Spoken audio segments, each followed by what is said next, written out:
Hey guys, how's it going? Hope you're doing well. My name is Crown, and today I'm going to read you some very interesting stories that I hope that you're gonna love. And now, without further ado, let's go!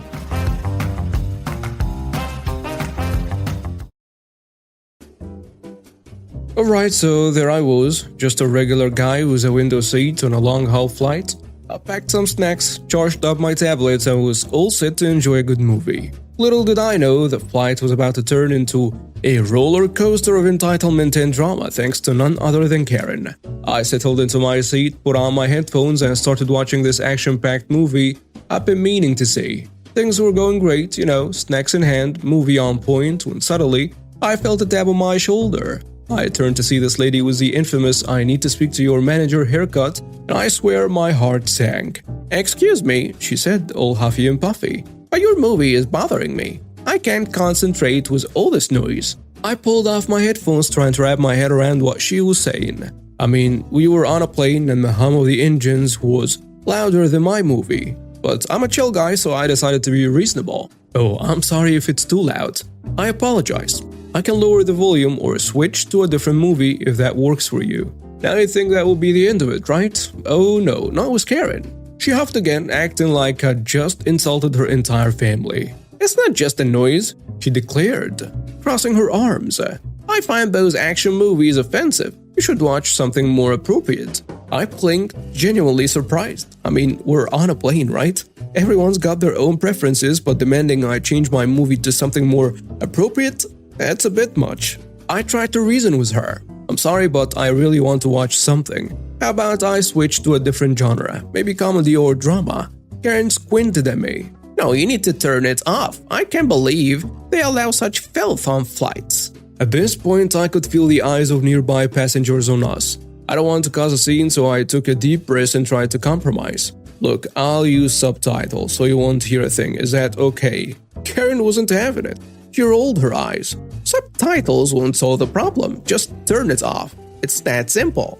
I could feel frustration building up, but I kept my cool. "I'm sorry, but I'm going to keep watching my movie. It's a long flight and I want to enjoy it." Now this is where things went from mildly annoying to completely insane. Karen, not getting her way, decided to escalate things. She stood up and she started shouting, "This man is watching inappropriate content. Someone help!" The flight attendants rushed over looking confused and probably regretting their career choices at that moment. "What's going on here?" one of them asked. Karen pointed at me like I was a criminal mastermind. "He's watching violent and offensive material. Make him stop." I tried to explain. "I'm just watching a regular action movie with headphones on." I offered to compromise, but she wants me to turn it off completely. The flight attendant looked at Karen, clearly unimpressed. "Ma'am, passengers are allowed to watch their own entertainment. If the noise is bothering you, we can offer you a pair of headphones." Karen wasn't having any of it. She pointed her finger at the flight attendant. "No, you need to do something about this. It's your responsibility to maintain order on this plane." At this point, the captain had come out of the cockpit, probably wondering why there was chaos on his peaceful flight. "What seems to be the problem here?" he asked. Karen wasted no time. "This man is watching inappropriate material, and your crew is doing nothing about it." The captain, clearly uninterested in Karen's theatrics, turned to the flight attendants. "Is there an actual issue here, or can we all go back to flying in peace?" The flight attendant explained the situation and the captain just shook his head. "Ma'am, passengers are allowed to watch movies. If it's bothering you, we can try to find you another seat." But Karen wasn't about to give up. She pointed her finger at me again. "He needs to be punished for this. You people are letting him get away with it." Now here is where things took a darker turn. Karen, not getting the response she wanted, decided to take matters into her own hands. She reached over trying to grab my tablet, and I instinctively pulled it away, and that's when all hell broke loose. "Give that to me. You don't deserve to have it," Karen screeched. I held onto my tablet, bewildered by the sudden violence. The flight attendants and the captain were now trying to calm Karen down, but she was like a hurricane with a "let me speak to the manager" attitude. "You can't just attack someone on a plane," I shouted, genuinely shocked at the turn of events. Karen, not listening to reason, slapped me across the face. Yep, you read that right, slapped me across the face.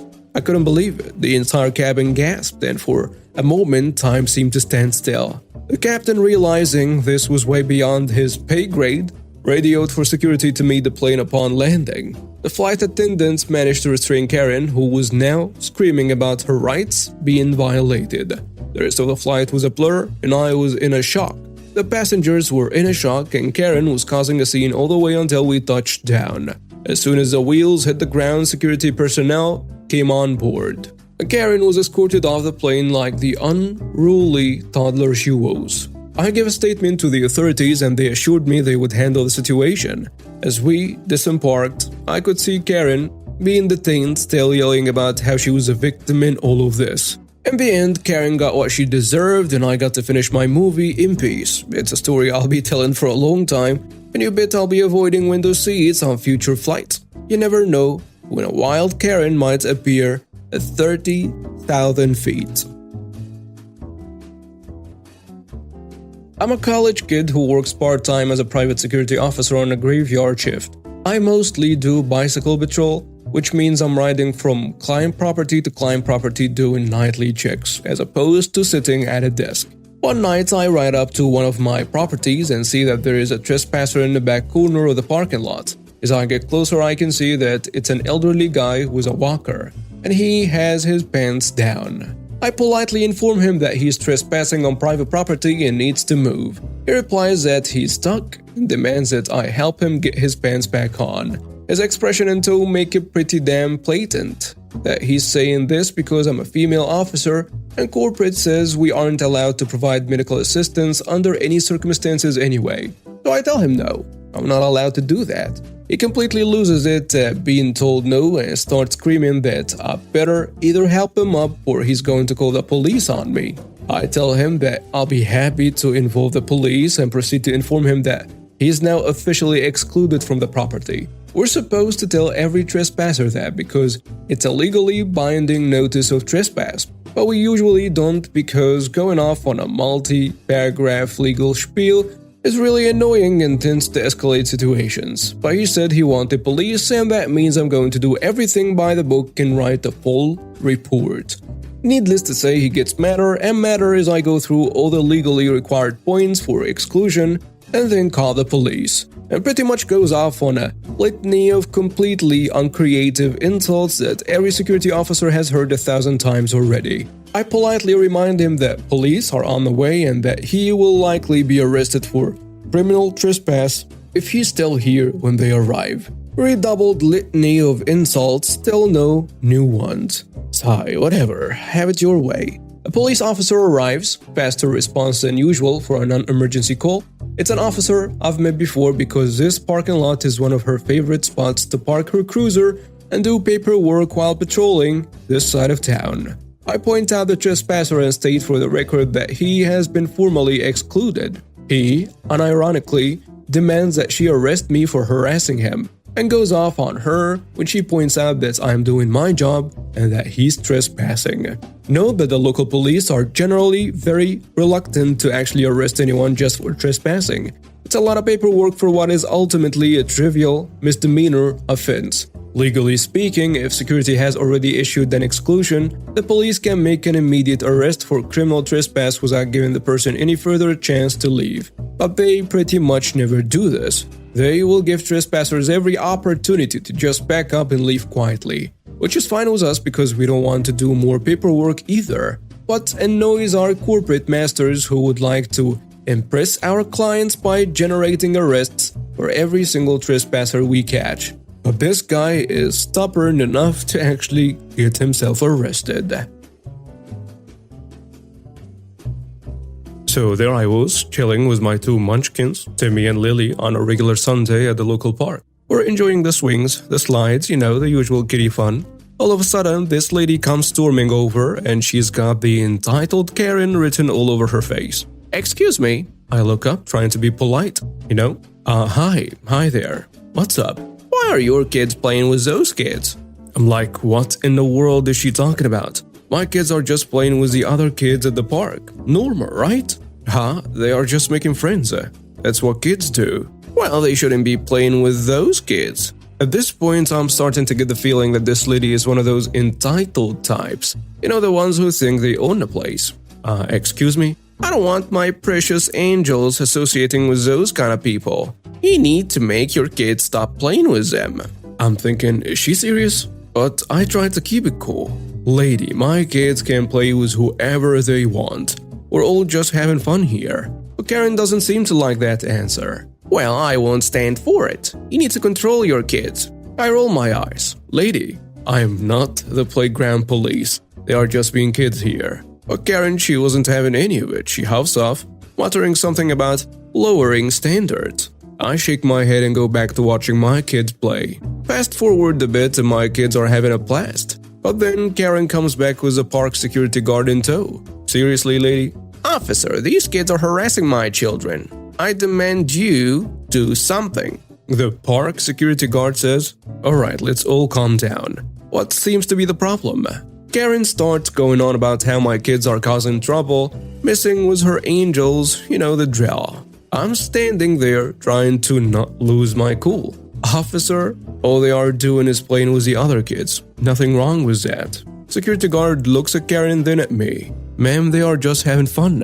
There is no issue here. Karen raises her voice. This is unacceptable. I demand you arrest this woman for allowing her kids to associate with those troublemakers. Security guard gives her a puzzled look. Ma'am, I can't arrest someone for letting their kids play at the park. But Karen wasn't backing down. She starts going on about how those kids are a bad influence and how she won't stand for it. She even throws in a few words that make me think, yep, this lady is full on nuts. Lady, seriously, let it go. We're just here to enjoy the day. But Karen was having none of it.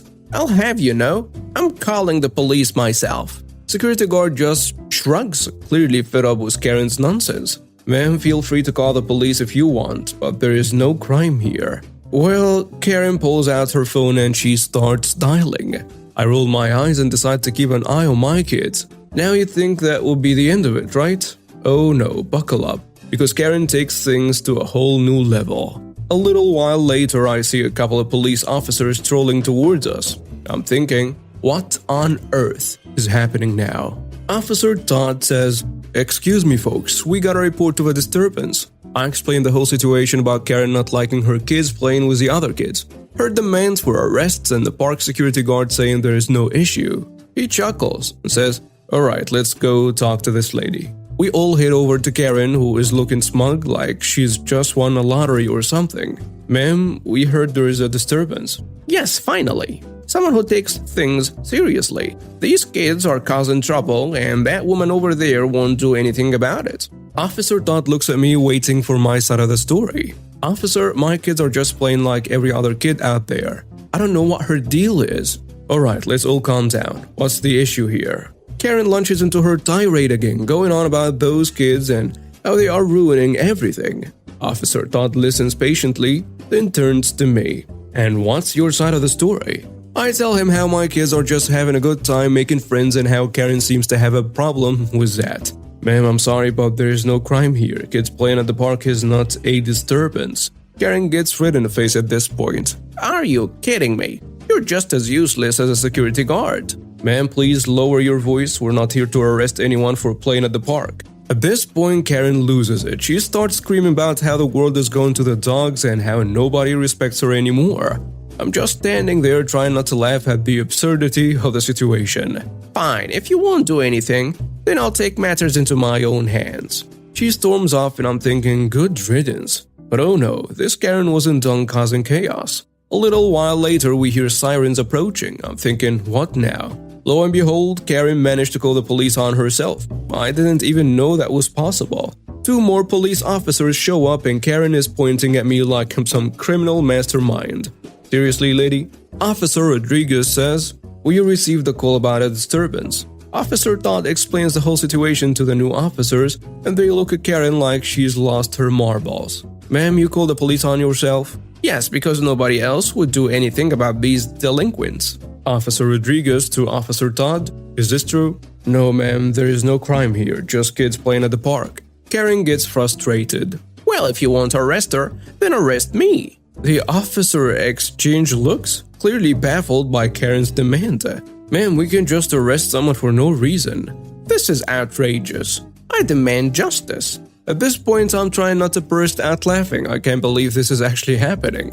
Officer Todd calmly says, "Ma'am, if there is no crime, there is nothing we can do here. Please let everyone enjoy their day at the park." Karen, realizing she's not getting her way, huffs off in a dramatic fashion, and I think to myself, thank God, that's over. But nope, Karen had one more trick up her sleeve. As I'm getting ready to leave, I see Karen talking to another group of police officers. I can't hear what she's saying, but she's pointing at me and my kids. I'm like, seriously, lady, give it a rest. Next thing I know, the officers are heading my way. Excuse me, ma'am, we need to talk to you. Now I'm starting to get a little annoyed. What could she possibly be telling them now? We received a complaint about your behavior at the park. What? I have not done anything. The complaint alleges that you're causing a disturbance and refusing to comply with park rules.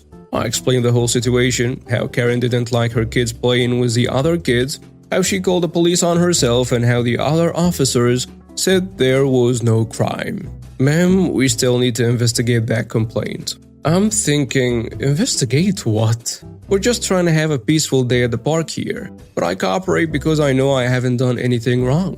They take statements from me, Karen, and even some of the other park goers who witnessed the whole thing. After what feels like an eternity, the officers huddle up. Ma'am, after reviewing the statements, it's clear there is no merit to the complaint. You're free to go. I thank the officers, gather up my kids, and head home.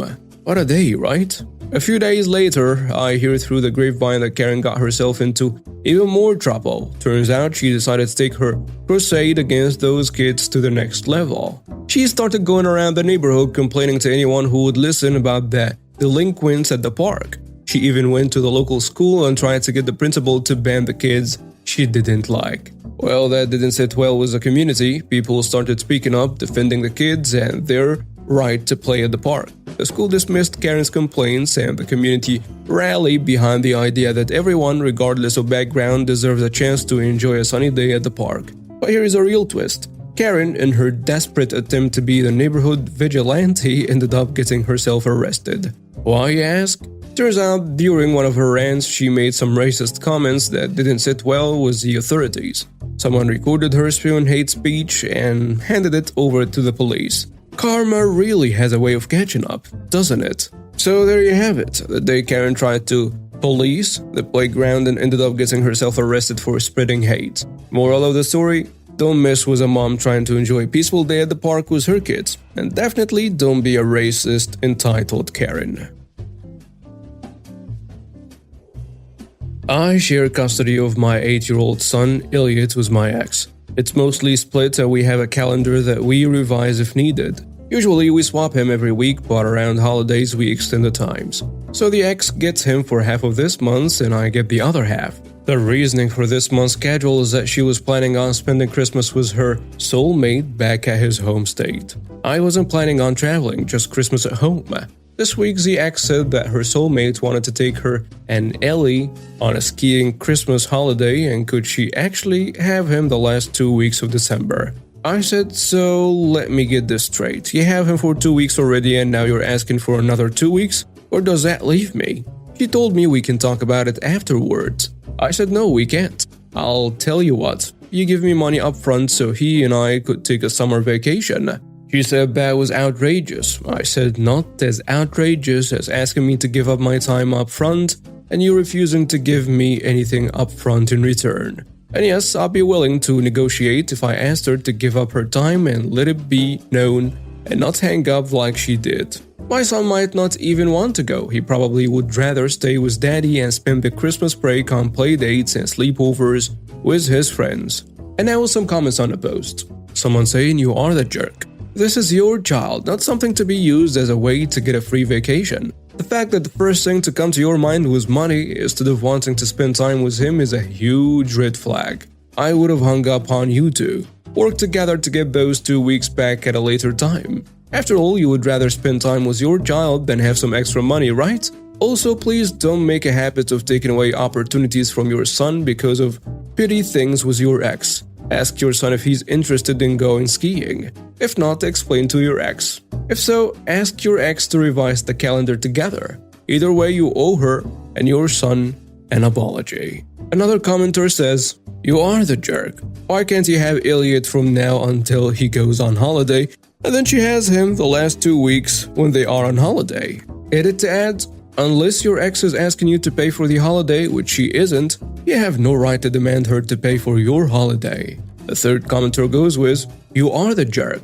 Yet again, a parent is more interested in a fight with the other parent that they fail to actually think about the actual important person, their child. You don't actually give two hoots about your kid, otherwise instead of asking his mother to pay for your holiday, you would have actually asked him what he'd like. You haven't. You assumed. A skiing holiday is a great experience and you would deny him that because that means his mother got a bit more time with him. There are ways around this that don't hurt the child, but you're too busy trying to get one over your ex to actually care and think about it. When I was in high school, I had the typical minimum wage cashier job. It was store policy to ask for a legal government ID when a customer purchased cigarettes or alcohol. We had to ID every customer who looked like they could be under 35. If you didn't and they turned out to be underage, you could be fired. If caught in an in-store quality check, or arrested if caught by a regulatory agency. There was no way in hell 16-year-old me was going to risk getting fired or arrested for a bad minimum wage job. So, I ID'd everybody. Now, 99% of the time the person reacted amicably, handed over their ID and went on their way. But on occasion, I would end up with some Karen or Chad who had left their ID in the car and wanted me to proceed without the ID check. One particularly Karen, who looked to be in her late 40s, would come in to buy cigarettes and never had an ID. So I refused to sell her cigarettes. She'd pitch a fit and storm out. After doing this 3 or 4 times, I guess she had enough and whined to my manager. I had to go on a break at this point, so I didn't have a chance to actually look at her ID that time either. The following week, Karen returned and once again tried to buy her cigarettes without ID. As usual, I requested a driving license and the usual circus ensued. Manager asked me afterwards why I still asked for an ID after he had completed her purchase himself the last time.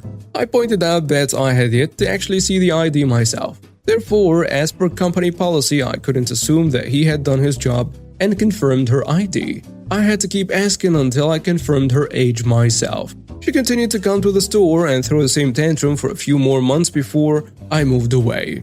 I never saw her ID and I refused to sell her cigarettes for a solid 6 months, I think.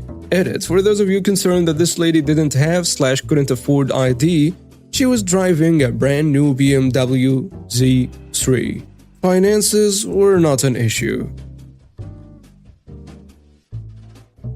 I, female 22, have an older brother, male 29. He has 3 kids, ages 9, 7, and 7.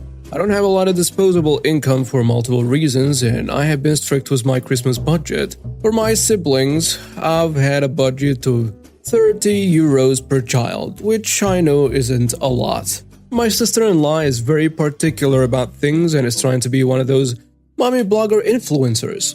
It feels like with the kids' Christmas and birthday presents, I can never get it right and I wouldn't be surprised if my gifts end up in the garbage. She's usually polite and grateful to my face, but then my mom or brother will contact me and complain about my sister-in-law's complaining about my gifts. She usually makes a gift list for Christmas and birthdays for the kids, but all of the items on these lists are over €80. This year, all of them are over €100. There is no way I could afford that. In Christmas 2021, I got all the kids cute outfits, each with cartoon characters they like. They loved them, but I never saw the kids wear them. And I got an earful from everyone saying my sister-in-law was complaining. For 2022 Christmas, I got them all Lego sets each. Sister-in-law complained to me endlessly and said that she doesn't want to be picking up Lego pieces every night. This year, I'm just giving the kids gift cards so they can pick out toys that are approved by their mom. Recently, my brother and sister-in-law asked me what I'm getting the kids for Christmas and I told them that I'm giving them gift cards. My sister-in-law said, well, that's not very Christmassy, and she left it at that. To be honest, at the time I thought she was just making a dry joke. Anyway, now my brother is complaining to me and saying that his wife is really not happy with me because I haven't bought anything off the wish list. I told him straight that it's because all the items are too expensive. He said I should have said that from the beginning instead of just ignoring it and buying gift cards. He said the kids are too young for gift cards when they can't go and buy the stuff themselves without help from the parents, and I should have asked first. I argued that he and his wife know I don't have a lot of money, and of course I'd love to spoil my nipplings, but I do not have 300 plus euros to spend on people's kids. Am I the wrong for this? And now with some comments on the post. Someone saying you're not the jerk, but your sister-in-law and brother are. Your sister-in-law sounds incredibly spoiled. Christmas lists are for parents and grandparents, so they themselves ask for one. And the kids make them, not the mom. You don't send out a list for extended family members to purchase from. This isn't a wedding registry, it's Christmas. Another commenter adds, not the jerk. I never understand why people think gift cards are not a real gift. It means you can go get what you want. And isn't that the kind of gift we'd all like to receive? Frankly, due to their complaints, I'd be tempted to give no gifts at all. It can be news to your brother and sister-in-law that you can't afford more on presents. His complaints seem bizarre. They can't buy stuff themselves without help from their parents, so why is that an issue? If you still get complaints, I'd just stop giving them gifts in the future. A third commenter goes with, not the jerk. Your brother and everyone who reaches out to you about your entitled, ungrateful sister-in-law are fistering jerks. Cause he should have nipped that crab in the bud years ago. Aside from personal finances, there is a globe economic pinch that is impacting millions. The thought of buying big-ticket items is out of the window for many. Kids generally don't care what they get, it's their adult caretakers who make a big deal out of not getting what they feel their kid deserves. The gift cards are a smart idea. A fourth commenter adds, not the jerk. But your entire family is, You know what's not Christmassy? Going to the whole family behind someone's back, bad-mouthing the gift someone got for them. Also, the fact that your parents simply brought the complaint to you as if you did anything wrong is also not Christmassy. Your parents should have told her to shut up and stop being a greedy, entitled person. They should be telling her that it's unrealistic to think that a minimum of $100 per kid for 3 kids for someone to spend. Their kids aren't the only ones people are buying for. And if your brother can't figure out a minimum of $300 on his kids alone might be a stretch for anyone, especially his 22-year-old sister, and is incredibly greedy of him and his wife, he's just not that smart. I wouldn't get any of them gifts this year, and you can gift your nippling experiences this year. Take each one out for a special day, doing their favorite thing. And now we have reached the end of today's stories. Thank you for watching and see you next time.